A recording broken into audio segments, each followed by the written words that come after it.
Hello दोस्तों, नमस्कार, आदाब, আসসালামু আলাইকুম। উত্তম রিয়াকশনের আরেকটি রিয়াকশন ভিডিওতে আপনাদের সবাইকে স্বাগতম। আমি উত্তম আছি আপনাদের সাথে। বন্ধুরা, আজ যে ভিডিওতে রিয়াকশন দেব সেই ভিডিওটি নেওয়া হয়েছে কলকাতার মিলন চ্যানেল থেকে। ভিডিওর টাইটেল হচ্ছে ইলিশ নিয়ে বাংলাদেশকে হুমকি, বিদ্যুৎ দেব না, কলকাতার বাজারে উঠল বাংলাদেশের ইলিশ, হিলসা এক্সপোর্ট ইন্ডিয়া। বন্ধুরা, ভিডিওতে কি আছে সেটা কিন্তু আমার জানা নেই, আমি কিন্তু এখনো পর্যন্ত দেখিনি।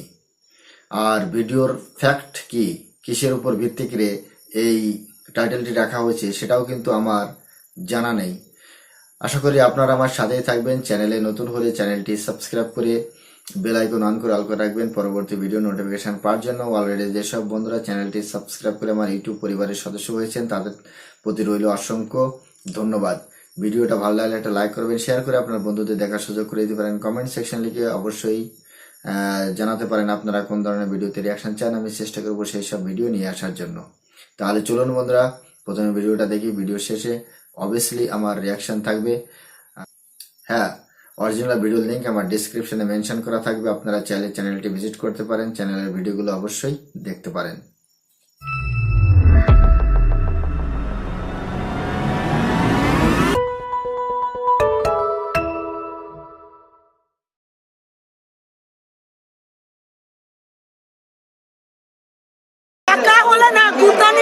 ইলিশ মাছ পাওয়া যায় বাংলাদেশি পদ্মার ইলিশ।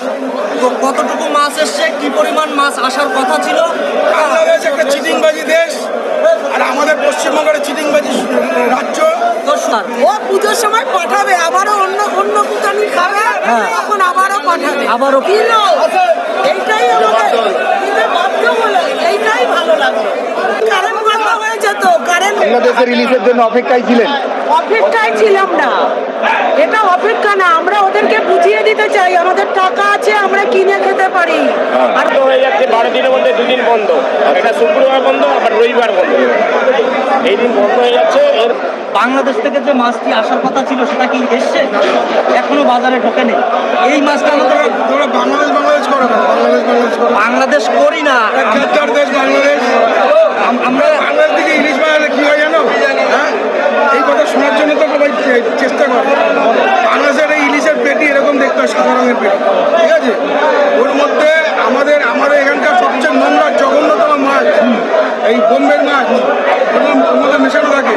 ওরা 20 পিস মাছ থাকে, তারপরে 7 পিস আমাদের বোম্বের মাছ বার্মার মাছ জঘন্য থাকে। মানে ওরা আমাদের মাছ বাংলাদেশ বিক্রি করছে। এই বছর নমস্কার বন্ধুরা, আমি কলকাতার মিলন আপনাদেরকে একটি বিশাল বড় ইলিশ মাছ দেখাবো। এটি বাংলাদেশ থেকে আজকে সকালেই ঢুকেছে। দাদা কেমন আছো? ভালো। এটা কোথার মাছ আছে? বাংলাদেশ আজকেই ঢুকলো। কত টন ঢুকলো? এখানে 2000 কিলো ঢুকেছে। আজকে এই মাছটার দর কি চলছে? 1700 টাকা। ওয়েট কতটুকু আছে এই মাছগুলোতে? 1 কিলো 100 200 এরকম ওয়েট আছে। বলছে বাংলাদেশ তারা কোনো একটা চ্যালেঞ্জ করেছিল যে তারা ভারতকে ইলিশ দেবে না বা কলকাতা ইলিশ পাঠাবে না, কিন্তু শেষ পর্যন্ত বাংলাদেশ তারা কিন্তু তাদের সেই চ্যালেঞ্জকে রাখতে পারেনি। তারা বাধ্য হয়েছে কলকাতায় তারা ইলিশ পাঠাতে, কারণ কলকাতাকে তারা ইলিশ না দিলে, ভারতে তারা ইলিশ না দিলে তারা যে তাদের যে ব্যবসায়িক কত বড় ক্ষতি সেটা এখান থেকে প্রমাণিত হয়। যে কারণেই তারা বাধ্য হয়ে এই ভারতে তারা কিন্তু ইলিশ রপ্তানি করতে বাধ্য হয়েছে, এমনটাই কিন্তু অনেকে অভিমান করছে। আরও একটি পেটি থেকে দেখো বাংলাদেশের যে পদ্মার ইলিশ সেটা কিন্তু বের করা হচ্ছে মানুষের মধ্যে চাহিদা ঝুঁকে থাকার কারণে। ফলে এই পরিস্থিতিতে ইতিমধ্যেই শহরের টাকার বিভিন্ন বাজারে ছড়িয়ে গিয়েছে পদ্মার ইলিশ। আমি একটু কথা বলবো, যারা ব্যবসায়ী বলছেন তাদের সঙ্গে একটু কথা বলবো। কেমন চাহিদা দেখছেন দাদা পদ্মার ইলিশের? ভালো চাহিদা আছে। সকাল থেকেই কি বাজারে ছড়িয়ে যাচ্ছে?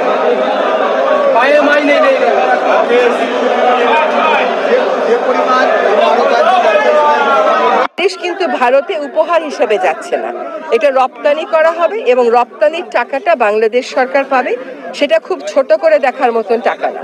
আর দ্বিতীয় বিষয় হচ্ছে যে বাংলাদেশ থেকে ইলিশ চলে গেলে, এখনো তো যায়নি, গেছে, খালি একটা সিদ্ধান্ত হয়েছে তার আগেই তো দাম বেড়ে গেছে। কাজে রপ্তানি হলে দাম বাড়বে এই কথাটা ঠিক না। 2 নম্বর কথা হচ্ছে যেটা বিবেচনায় এসছে সরকারে, সেটা হচ্ছে যারা এই ইলিশটা চাচ্ছেন তারাও কিন্তু এই বৈষম্য বিরোধী ছাত্র আন্দোলনে ওই পারে থেকে অনেক সমর্থন দিয়েছেন, সেটা আমরা সকলে দেখেছি। কাজেই আমরা খুব সহজ কতগুলো কথা বলে ফেলি, কিন্তু আপনি যে প্রশ্নটা করেছেন প্রতি বছরই খাওয়া হয়। দাম কেমন দেখছেন? একই রকম। স্যার একটু কথা বলি, যে বাড়ি বাড়ির জন্য মাছটা নিলেন? হ্যাঁ, বাড়ির জন্য। বাড়ির জন্য কত নিয়ে যাবে? ক কিলো নিলেন স্যার? সব পিস মাছ নিলেন স্যার। স্যার কত করে বললো আজকে? 1600 পদ্মার ইলিশ 1600। আজকে এই মাছটা ঢুকলো। তো দেখুন স্যার, বাড়ির খাবার জন্য আজকে মাছটা ঢুকলো। পদ্মার ইলিশ 16 পিস মাছ উনি একাই নিয়ে নিল। অনেকদিন পর পেয়ে ভালো লাগছে। অনেকদিন পরে পেয়ে ভালো লাগছে না, আমাদের একটা চ্যালেঞ্জ যেটা দিতে হলো। আমাদের একটা চ্যালেঞ্জ, আমাদের পেয়ে ভালো লাগছে না, আমাদের যে দিল এইটাই আমাদের দিতে বাধ্য হলো, এইটাই ভালো লাগলো, তার জন্য এসেছি। ঠিক আছে, ম্যাডাম টাকা হলে কি ইলিশ মাছ পাওয়া যায়? টাকা হলে না, গুতানির ঠেলা ইলিশ মাছ পাওয়া যায়। গুতানির ঠেলা ইলিশ মাছ পাওয়া যায়। গুতানির ঠেলা ইলিশ মাছ পাওয়া যায়। ওরা তো কারেন্ট বন্ধ হয়ে যেত, কারেন্ট দীর্ঘ সময়ের পরে চলে এলো সেই বাংলাদেশি পদ্মার ইলিশ। তো বন্ধুরা, আজকে এই বাজারটি ঘুরবো, বাজারে কি কি মাছ রয়েছে, কতটুকু মাছ বাংলাদেশ থেকে এসছে, সব কিছুই আপনাদের সঙ্গে শেয়ার করব এবং ক্রেতা বিক্রেতারা কি বলছে সেগুলো আপনাদের সঙ্গে শেয়ার করব। হয়তো এই ভিডিওতে আপনাদের দেখাতে পারবো না সম্পূর্ণ ভিডিও, পরবর্তী ভিডিওতে আমি টোটাল ব্যাপারটাই তুলে ধরবো। তো বন্ধুরা, যারা ভিডিওটি দেখছেন সবাইকে অসংখ্য ধন্যবাদ জানিয়ে শেষ করছি আজকের ভিডিও। সবাই ভালো থাকবেন, সুস্থ থাকবেন, পরবর্তী ভিডিও দেখার জন্য আমার সঙ্গে থাকবেন। বন্ধুরা, ভিডিওটি এখানে শেষ হয়েছে, দেখতে পেলাম যখন থেকে মেধাবী গভর্নমেন্ট এসেছে বাংলাদেশে, তখন থেকে মৎস্য উপদেষ্টা রেজাওয়ানা হোসেন না কে নাম আমার ঠিক জানা নেই, এদের নামও নিতে আমার ঘৃণা করে। তাই কারণ যারা ইনলিগাল, যারা চোর ছ্যাচ্ছর, যারা ছাত্রদের উস্কিয়ে দিয়ে গভর্নমেন্টে এসেছে, পাওয়ারে এসেছে, তাদেরকে না, তাদের নাম নিতে আমার কিন্তু ভীষণ ঘৃণা করে। এই উপদেশটা প্রথমে এসেই বলেছিল মাছ আগে আমার দেশের লোকজন খাবে, ইলিশ মাছ আমার দেশের লোকজন আগে খাবে। বাংলাদেশের মানুষ ইলিশ খেতে পারে? বাংলাদেশের মানুষ ইলিশ খেতে পারে? আছে বাংলাদেশের মানুষের পকেটে টাকা? বাংলাদেশে তো 2800 3000 টাকা করে বিক্রি হচ্ছে পদ্মার ইলিশ, তারা খেতে পারে? যারা সর্বসাধারণ মানুষ, যারা 500-600 টাকা ইনকাম করে, তারা খেতে পারে? একসময় ইলিশ খেত বাংলাদেশের মানুষ, তখন মানুষ ঝুড়ি ভরে ভরে ইলিশ খেত, ঝুড়ি ভরে ভরে বাজার থেকে ইলিশ নিয়ে আসতো। আমি নিজে দেখেছি এই দুর্গাপূজার আগে যখন পাট বিক্রি করতো ভাবনাটির হাটে যেয়ে, তখন আমার বাবা এরকম রশ্মিতি বেঁধে 5টা-6টা করে ইলিশ নিয়ে আসতো। এখন খেতে পারে বাংলাদেশের মানুষ ইলিশ? আর এই যে উপদেষ্টা, মেধাবী উপদেষ্টারা যারা এই ইনলিগাল ভাবে বাংলাদেশ গভর্নমেন্টে এসে বসে পড়েছে, তারা বড় বড় লেকচার মারছিল না যে ভারতের সাথে আমাদের কোনো সম্পর্ক থাকবে না, ভারতকে আমরা কখনো ইলিশ দেব না, ইলিশ খাবে আমার দেশের জনগণ, ইলিশ তো একদম 4 আনায় 5 পয়সায় পাওয়া যাবে বাংলাদেশে, সেরকম একটা বক্তব্য রেখেছিলেন মৎস্য উপদেষ্টা। কিন্তু সেই ইলিশ আর হ্যাঁ, প্রথমে আরেকটা কথা বলে নি, ক্লিয়ার করে নি, বাংলাদেশ থেকে যে সমস্ত লোকজন, যে সমস্ত পাঙ্গু লোকজন যে বলবে না যে আমরা ভারতকে উপহার দিয়েছি দুর্গাপুজো উপলক্ষে, উপহার কি নিকুচি করি? উপহার কোথায়? ডলার দিয়ে নিয়ে এসেছে ভারত, ডলার। বাংলাদেশের কাছে ডলার নেই, আর সেই ডলার এই মাছ বিক্রি করে ইনকাম করছে বাংলাদেশ। ঠিক আছে, এই ডলার, সবকিছু ডলার। উপহারই যদি দিত তাহলে ভারতের মানুষ তো ফ্রি পেত সেগুলো। এই উপহারের নামে ডলার নিয়ে উপহারকে কলঙ্কিত করবেন না, ঠিক আছে? আর যারা বলেছিলেন না যে ভারতকে ইলিশ দেব না, কেন দিয়েছেন? ভারতের মানুষ তো ইলিশ চায় না। ভারতের বাজারে প্রচুর ইলিশ আছে, মায়ানমার থেকে ইলিশ আসছে।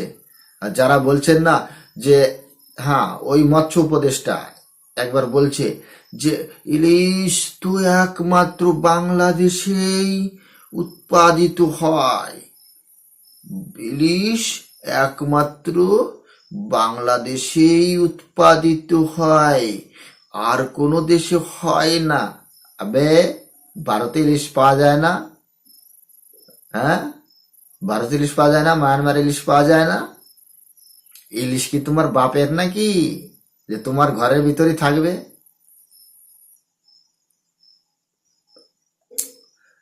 তো বন্ধুরা, শেষমেশ ভারতে ইলিশ ঢুকেছে।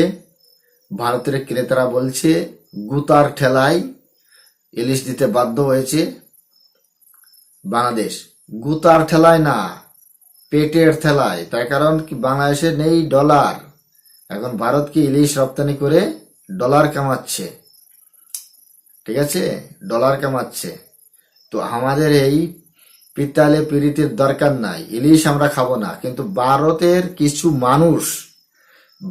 কিছু মানুষ তারা হত্যে দিয়ে পড়ে থাকে কিভাবে বাংলাদেশ থেকে ইলিশ আসে, ইলিশ খাবো। ইলিশের জায়গায় ঘু খাস, ঠিক আছে? ইলিশের জায়গায় ঘু খাস। এত পরিমাণে বাংলাদেশের ওইটুখানে একটা দেশ ভারতকে হুমকি ধমকি দিচ্ছে, ভারতকে এত ছোট করছে, তারপরেও তারা ইলিশ চাই, বাংলাদেশের ইলিশ চাই। এই বাংলাদেশের ইলিশের জায়গায় ঘু খায় ইলিশ, ঠিক আছে? ঘু খাস। এরকম ইলিশের ভারতের তো দরকার নেই। ভারতের বাজারে ইলিশ আছে তো, ভারতের মার্কেটে ইলিশ আছে তো।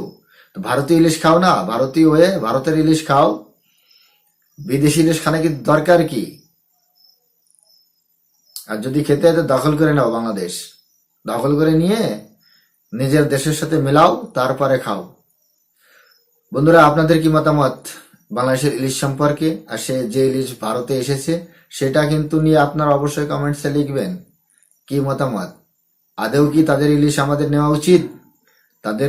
তাদেরকে ডলার দেওয়া উচিত?